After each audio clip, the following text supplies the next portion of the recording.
Chapter 13. Days went by, and weeks.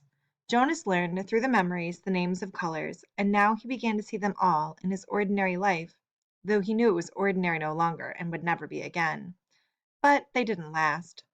There would be a glimpse of green, the landscaped lawn around the central plaza, a bush on the riverbank, the bright orange of pumpkins being chucked in from the agricultural fields beyond the community boundary, seen in an instant, the flash of brilliant color, but gone again, returning to their flat and hueless shade.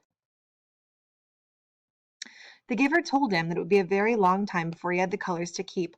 But I want them, Jonas said angrily. It isn't fair that nothing has color. Not fair? The giver looked at Jonas curiously. Explain what you mean. Well, Jonas had to stop and think it through. If everything's the same, then there aren't any choices. I want to wake up in the morning and decide things. A blue tunic, a red one. He looked down at himself, at the colorless fabric of his own clothing. But it's the same, always. And he laughed a little. I know it's not important. What you wear, it doesn't matter, but it's the choosing that's important, isn't it? The giver asked him.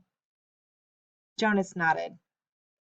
My little brother, he began, and then corrected himself. No, that's inaccurate. He's not my brother, not really, but this new child that my family takes care of, his name is Gabriel. Yes, I know about Gabriel.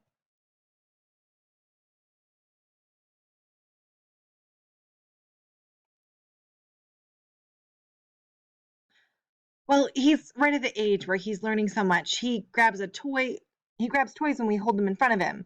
My father says he's learning small muscle control, and he's really cute. The giver nodded. But now that I can see colors at least sometimes, I was just thinking, what if we could hold up things that were bright red or bright yellow and he could choose instead of the sameness? He might make wrong choices. Oh. Jonas was silent for a minute.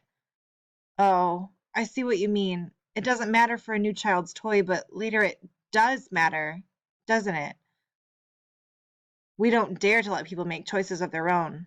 Not safe? The giver suggested. Definitely not safe, Jonas said with certainty.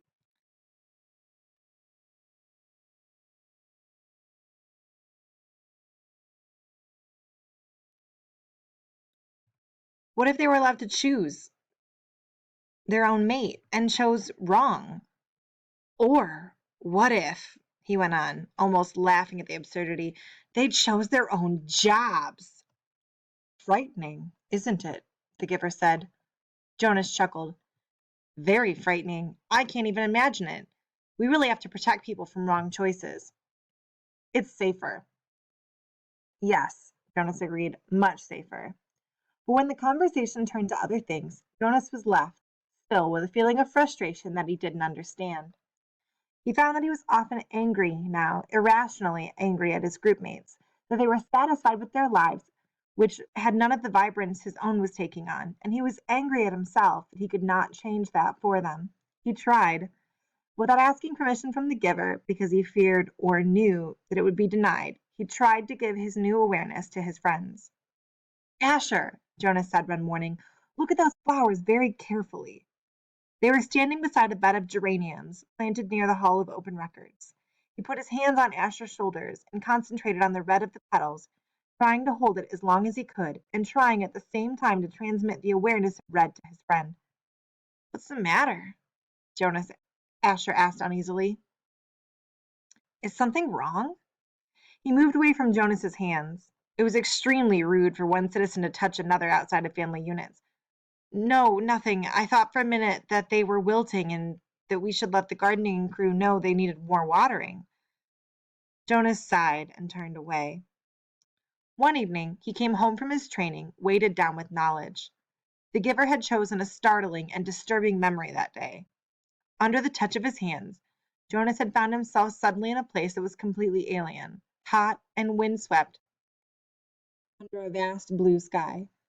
There were tufts of sparse grass and a few bushes and rocks, and nearby he could see an area of thicker vegetation, broad, low trees outlined against the sky. He could hear noises, the sharp crack of weapons.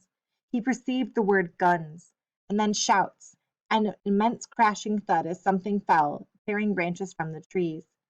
He heard voices calling to one another. Peering from the place where he stood hidden behind some shrubbery, he was reminded of what the giver had told him, that there had been a time when flesh had different colors. Two of these men had dark brown skin, the other was light. Going closer, he watched them hack the tusks from a motionless elephant on the ground and haul them away, spattered with blood.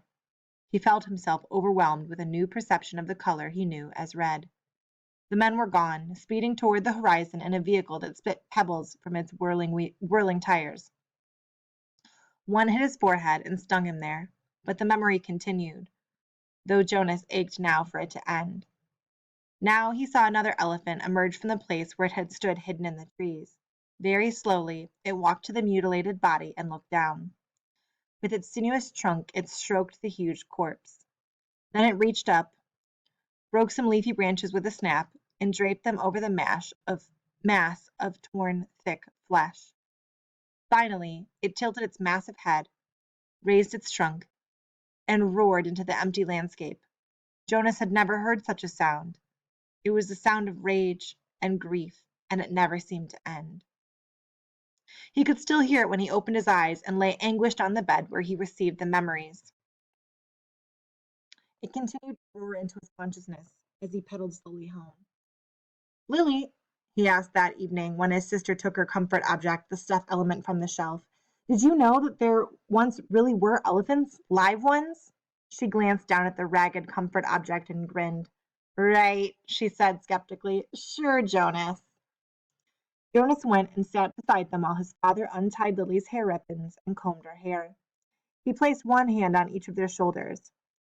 With all of his being, he tried to give each of them a piece of the memory, not of the tortured cry of the elephant, but of the being of the elephant, of the towering, immense creature and the meticulous touch with which it had tended its friend at the end. But his father had continued to comb Lily's long hair, and Lily, impatient, had finally wiggled under her brother's touch. "Jonas," she said, "you're hurting me with your hand." "I apologize for hurting you, Lily," Jonas mumbled and took his hand away. "Accept your apology," Lily responded indifferently, stroking the lifeless elephant. "Giver?" Jonas asked once, as they prepared for the day's work. "Don't you have a spouse? Aren't you allowed to apply for one?" Although he was exempted from the rules against rudeness, he was aware that this was a rude question, but the giver had encouraged all of his questions, not seeming to be embarrassed or offended by even the most personal. The giver chuckled. "No, there's no rule against it, and I did have a spouse. You're forgetting how old I am, Jonas. My former spouse now lives with the childless adults." "Oh, of course." Jonas had forgotten. The giver's obvious age. When the adults of the community became older, their lives became different. They were no longer needed to create family units. Jonas's own parents, when he and Lily were grown, would go to live with the childless adults. "You'll be able to apply for a spouse, Jonas, if you want to. I warn you, though, that it will be difficult. Your living arrangements will have to be different from those of most family units because the books are forbidden to citizens. You and I are the only ones with access to the books." Jonas glanced around at the astonishing array of volumes. From time to time, now, he could see their colors. With their hours together, his and the giver's, consumed by conversation and the transmission of memories, Jonas had not yet opened any of the books. But he read the titles here and there, and knew that they contained all of the knowledge of centuries, and that one day they would belong to him. "So, if I have a spouse, and maybe children, I will have to hide the books from them?" The giver nodded. "I wasn't permitted to share the books with my spouse, and that's correct. And there are other difficulties, too. Remember the rule that says the new receiver can't talk about his training?" Jonas nodded. Of course he remembered. It had turned out by far to be the most frustrating of the rules he was required to obey. "When you become the official receiver, when you're finished here, you'll be given a whole new set of rules. Those are the rules that I obey. It won't surprise you that I am forbidden to talk about my work to anyone except the new receiver. That's you, of course. So there will be a whole part of your life which you won't be able to share with your family. It's hard, Jonas. It was hard for me." You do understand, don't you, that this is my life, the memories?" Jonas nodded again, but he was puzzled. Didn't life consist of the things you did each day? There wasn't anything else, really. "I see you taking walks," he said. The giver sighed. "I walk, I eat at mealtime, and when I am called by the committee of elders, I appear before them to give them counsel and advice." "Do you advise them often?" Jonas was a little frightened at the thought that one day he would be the one to advise the ruling body. But the giver said no. "Rarely. Only when they are faced with something that they have not experienced before. When they call upon me to use the memories to advise them, then they call upon me to use the memories and advise them. But it very seldom happens. Sometimes I wish they'd ask my wisdom more often. There are so many things I could tell them, things I wish they would change, but they don't want to change. Life here is so orderly, so predictable, so painless. It's what they've chosen." "I don't know why they even need a receiver then, if they never call upon him," Jonas commented. "They need me and you," the giver said, but didn't explain. They were reminded of that 10 years ago. "What happened 10 years ago?" Jonas asked. "Oh, I know. You tried to train a successor and it failed. Why? Why did that remind them?" The giver smiled gently. "When the new receiver failed, the memories that she had received were released. They didn't come back to me. They went." He paused and seemed to be struggling with the concept. "I don't know exactly. They went to the place where memories once existed before receivers were created. Someplace out there." He gestured vaguely with his arm, and then the people had access to them. And apparently, that's the way it was, once. Everyone had access to the memories.